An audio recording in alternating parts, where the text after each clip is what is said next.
I recently made a video about things to declutter, but what about your digital devices? I think they might need a declutter too. I'm going to give you some areas that you can think about decluttering there.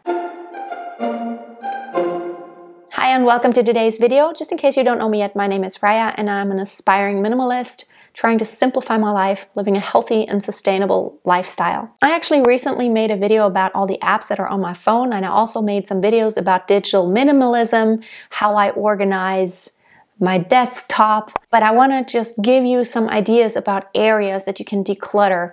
I think a lot of things take place digitally nowadays. I do a lot of digital. I mean, my work is all online nowadays, and so it does tend to get cluttered very quickly because I produce 4 videos every week, and then I have tons of files and graphics, and then, you know, a lot of stuff going on, and your hard drives or your storage gets full so easily. And in order to alleviate that, I'm going to give you some ideas on how to declutter your digital stuff. The first thing is your desktop. For me personally, I want to make sure that there are almost no items on my desktop. I put everything in one folder on my desktop, very minimally. I have some categories. Now think about it. I put it all in different categories of my life. For example, my life is really in different areas. There is personal, there is business, and business is just divided up between my singing coaching business and healthy minimalist mom, which it's not much of a business yet, but I'm looking at it as something I'm just going to continue doing, and it'll grow slowly but surely. So really the personal and the business, and then you can of course divide that in subcategories, but those are the 2 categories that I see my life happening in. And so everything is separated out in these. And on my desktop, there's really one folder. And on your computer, you don't want tons of files. You want to outsource because it gets full and crowded so often. The truth is, having lots of storage on your computer it's more expensive to buy computers with more storage. So I don't need much storage on my computer because I try to outsource whatever I have on there on the hard drive, outsource it as soon as you don't actively work on it anymore. So I have a Dropbox, you may have a Google Drive or iCloud storage, whatever you have. And that brings me to my next topic. That is your cloud storage. You want to divide it up in the exact same categories. And now also your email, you want to divide it up in the same categories. You want to have a personal, and in Gmail, you can do this so beautifully. You can give everything tags. You can make folders with colors. You need to separate out everything, not into a million categories. You just need a basic overview and have personal and business or whatever your main areas that you operate in your life are, and then do it consistently throughout on your Google Drive, on your whatever Dropbox, on your desktop, on your phone. Whatever you do, always use the same categories. And even in your filing system, don't make it complicated. Just put a few very basic main categories, and you don't need 25 subcategories. I make it easy to find everything. So I separate everything, even the personal, even the business. I separate it out in, is it photos and graphics? Is it anything video or audio? Or is it just other files? Like PDFs and blah, blah, blah, whatever their files are. A lot of PDFs, of course. So my taxes, they're business, but they're in the category of other files because they're not audio and video, and they're not photos or graphics. So let's talk about photos. Photos are overwhelming, and I know that on my phone too, I get sent photos all the time, and Romy takes photos, Andreas takes photos, and then people forward stuff, and then it saves it on my phone. And I have my phone set to where it saves the photos and the pictures immediately in my Dropbox. Automatically, whenever I'm on Wi-Fi, it'll save it into my Dropbox. Now the problem though is in Dropbox, it'll put it in one folder. but here's what I do. Once a year, I go through and I create a subdivision folder. So there will be 2020, 2021, and so on. So I have a folder for every year. And then I'll also go through, because 90% of the photos that came from my phone can be deleted. Now, the photos that come from my camera, that is a different story, because I manually have to take them off my camera, off my card, and then actually save them. But again, I divide them up in the same categories. Is it for business or is it for personal? And then if it's business, of course, there may be some photos I need as a resource, so I keep them in the folders in my Dropbox. But here's the thing, the photos that you take of your family and your life, just things that you keep as a memory, a lot of them you will never look at it again, unless you do the following. Once a year, make a nice photo book. We do this every year, and because we give it to the grandmas for Christmas, that is our every year Christmas gift. We make a photo book.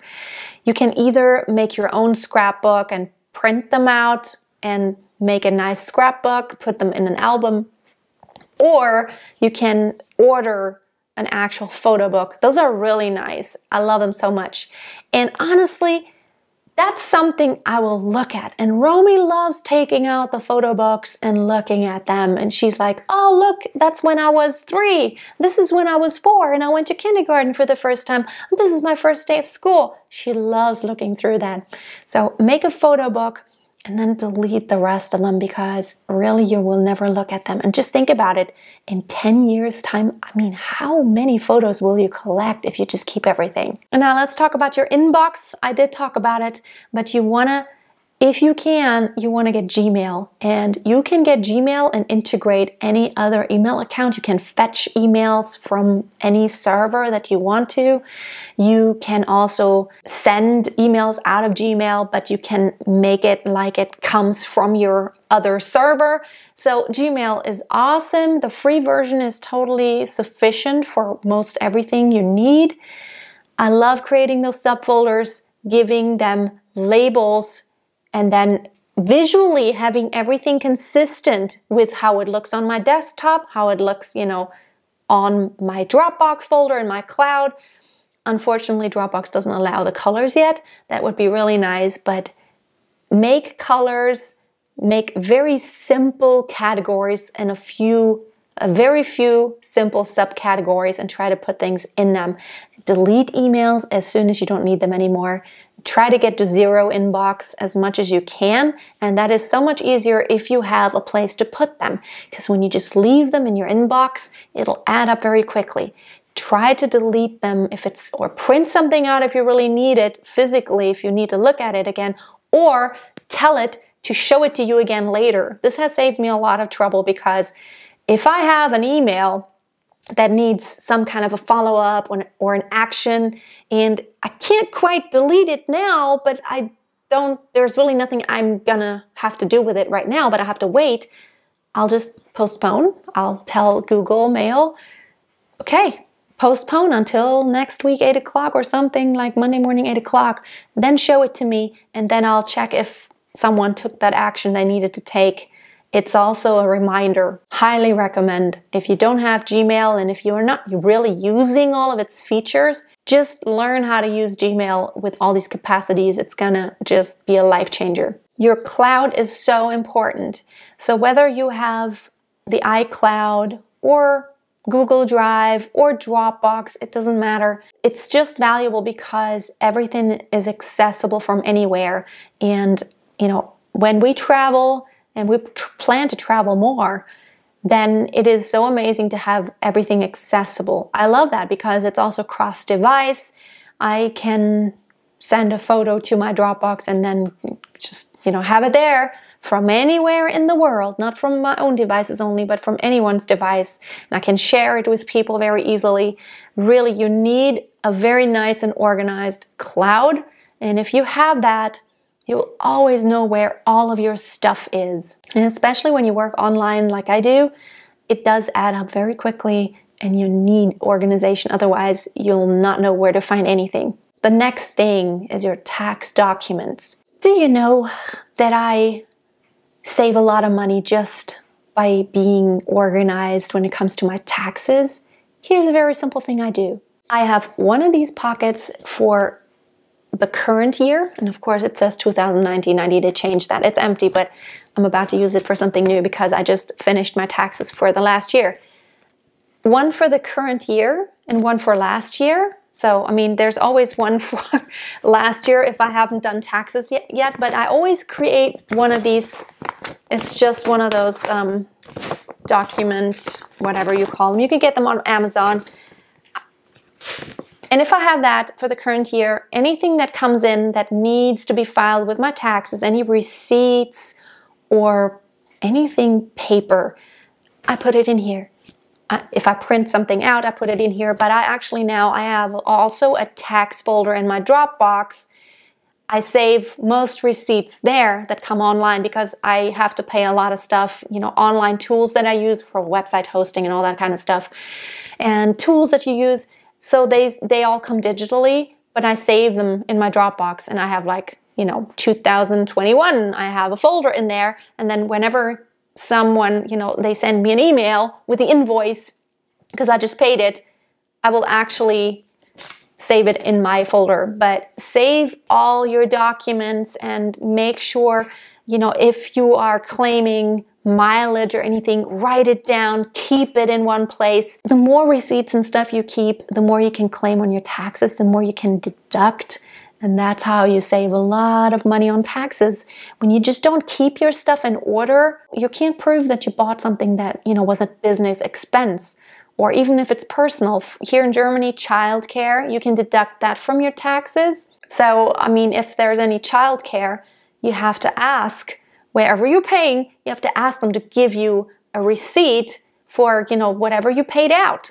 It's so worth it. Make sure you stay on top of your taxes. It saves you money and a lot of headache. It feels terrible when you're behind on taxes. I mean, I'm self-employed, so I kind of have to take care of it myself. I have a CPA, but I still need to give him the numbers, and it feels really good to be on top of things. The next thing is apps on your phone. You want to go through them frequently and ask yourself, am I still really using that app? Is it still giving me value? I sometimes go through, sometimes I've tried apps and they worked for a while, but now I don't really use them anymore. Or sometimes I have apps that maybe I use them on my computer a lot more than I use them on my phone. And so maybe I can delete them. Just reassess, go through them every 2 or 3 months and think about it. Do I still need it all the time, or is it something that has proven to just not be useful? The next thing is your subscriptions. Subscriptions are all digital, and so a lot of times the only time you will see them appear is when you get an email about, oh, you just made a payment. Here's what I do. When I make any yearly subscriptions and they auto-renew unless you cancel them, sometimes you don't get an email to remind you of that, or sometimes I do some free trials. A lot of times they have free trials on stuff that I think is really cool, but I don't really want it, but I want to just take advantage of the free trial. Maybe if it's really cool, I will buy it, but free trials are amazing, but they're also a trap. So what I do immediately when I do a free trial, I tell Google, I tell Gmail to remind me before the time is up, before the trial's up, to show me that email again where I signed up, so that then I can decide about that subscription. Do I actually want to start that subscription or not? We just started a subscription. We also started a, it's called Simply Piano subscription for Romy. Because of course you can't take any music lessons right now with Corona going on. But that app is amazing. But of course, we paid for a year and I told Gmail to show it to me before that year is up so I can cancel it just in case we decide that we're not using it enough. So make sure you stay organized with your subscriptions and that you don't unnecessarily stay on subscriptions that you don't really use anymore. And lastly, your music. Okay, honestly, I don't even have music on my hard drives anymore. If you have music that only exists on your hard drives that can't be gotten anywhere else, I mean, I have some, like my own songs and my own stuff, put it in the cloud, organize it nicely into categories where it needs to be organized.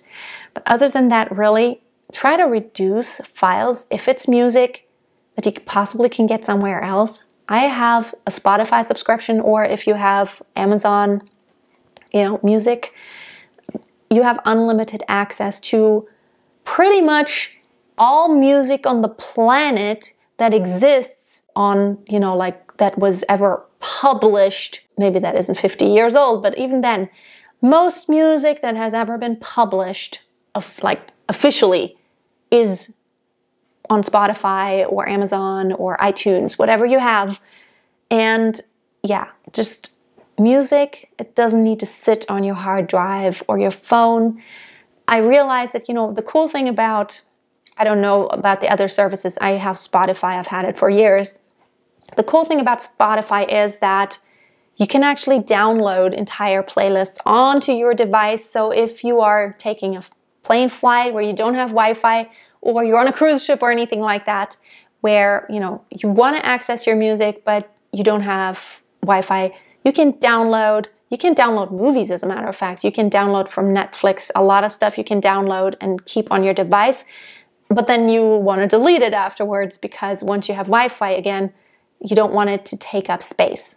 Audible is the same, it's in your library, but unless you want to listen to it right now, you don't need it on your phone. And I love that because I have all these audiobooks, but I don't have to organize them. They're just in my Audible account. So it's some, you know, it's like a cloud.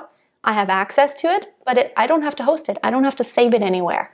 So these were my ideas about how to declutter your digital life. Our lives become more digital all the time. Let me know in the comments if you have anything to add. Is there another area digitally that just causes a lot of clutter? Thank you so much for watching. Have a great day. And I hope to see you next time. Until then, always keep it simple.